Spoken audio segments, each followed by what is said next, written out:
Football has always needed its villains, but today, hate spreads faster than ever. One bad decision, one ugly moment, and a player becomes the most hated man on the internet within minutes.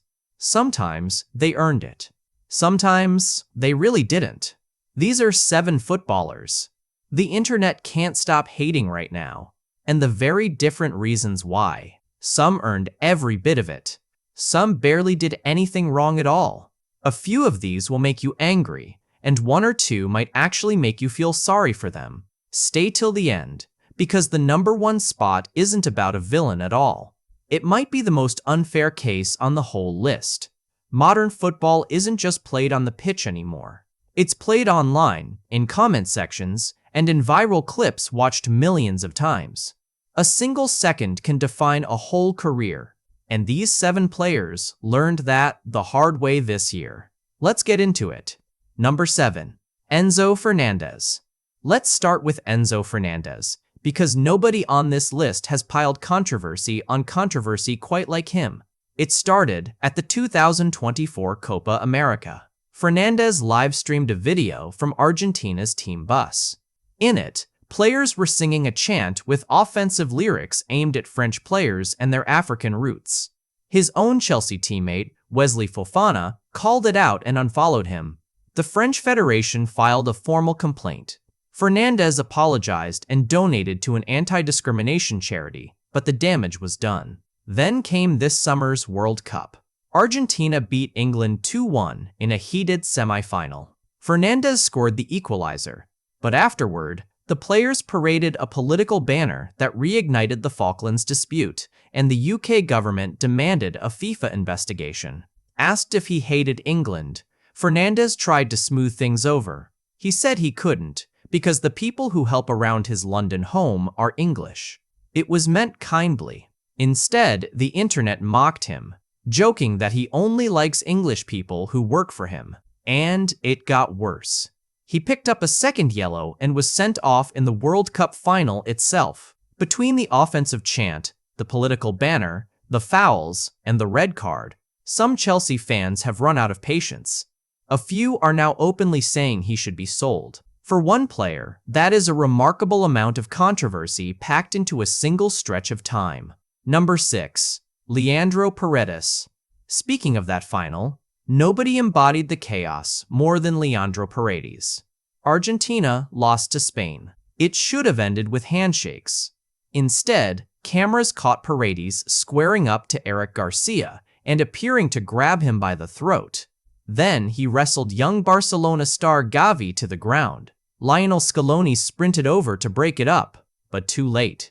Paredes had already earned a red card in a match Argentina had just lost. Former England keeper Joe Hart didn't hold back, calling it disgusting behavior. What makes it worse is the timing.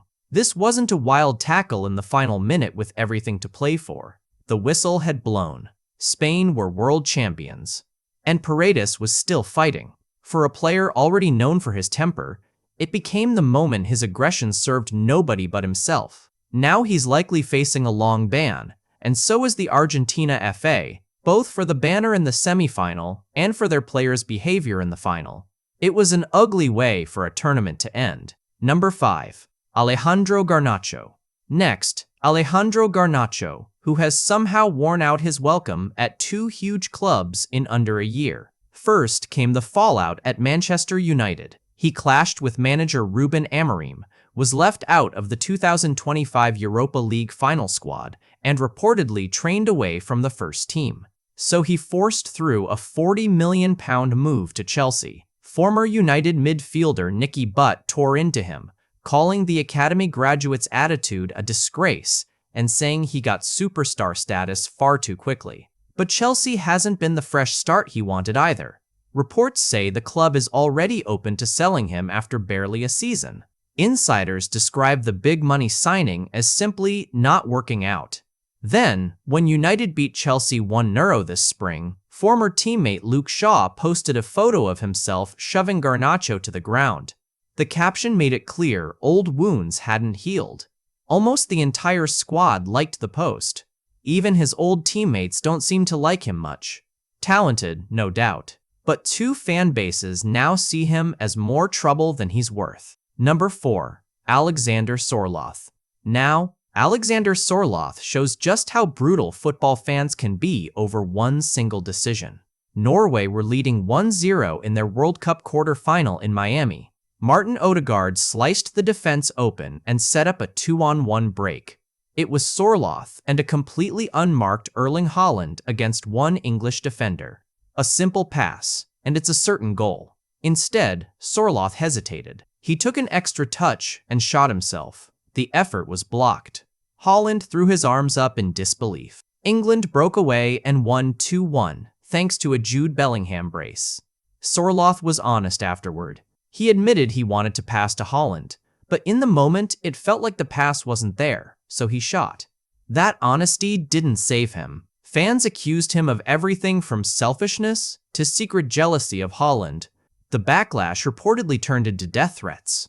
There's no proof Sorloth was anything but a player acting on instinct in a split second. But once the internet decides your story, the truth rarely gets a hearing. Number 3. Federico Valverde. If Sorloth shows how fast a hero becomes a villain, Federico Valverde shows how fast a captain becomes a headline. For years, he was one of the most admired players at Real Madrid. Humble, hard-working, respected by everyone. That took a hit this year when he and French teammate Aurélien Tchouameni were involved in back-to-back training ground clashes, just days apart. The second incident was serious.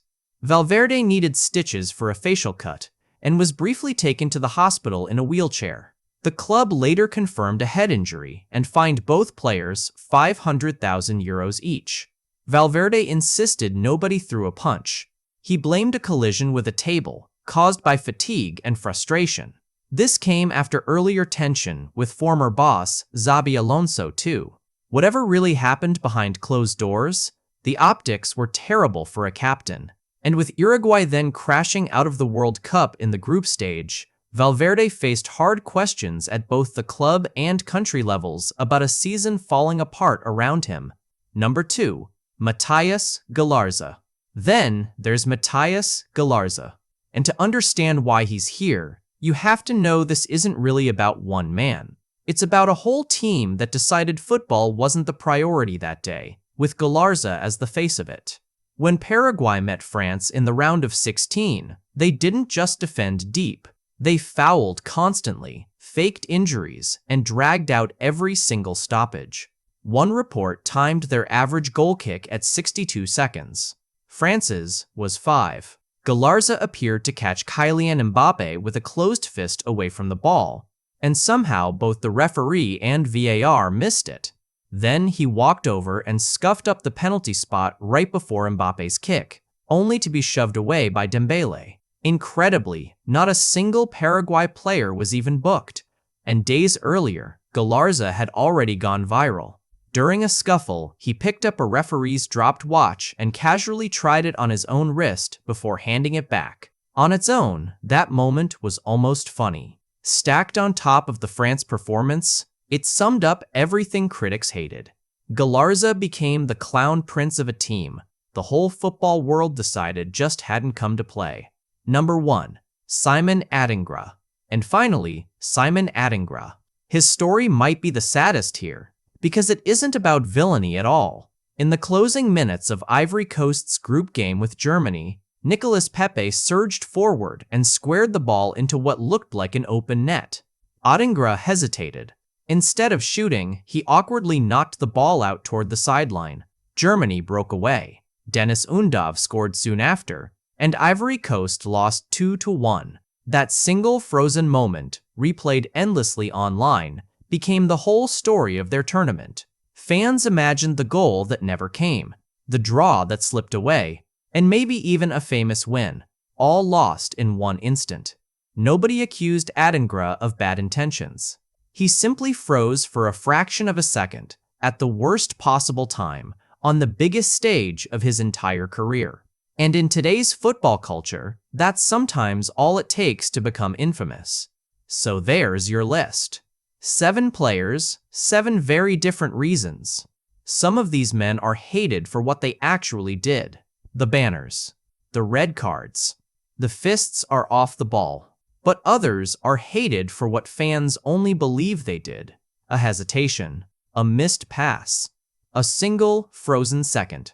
And here's the scary part. In modern football, that second kind of hatred, the one built on assumptions, might be the most powerful of all. It doesn't need proof. It only needs a clip and a crowd.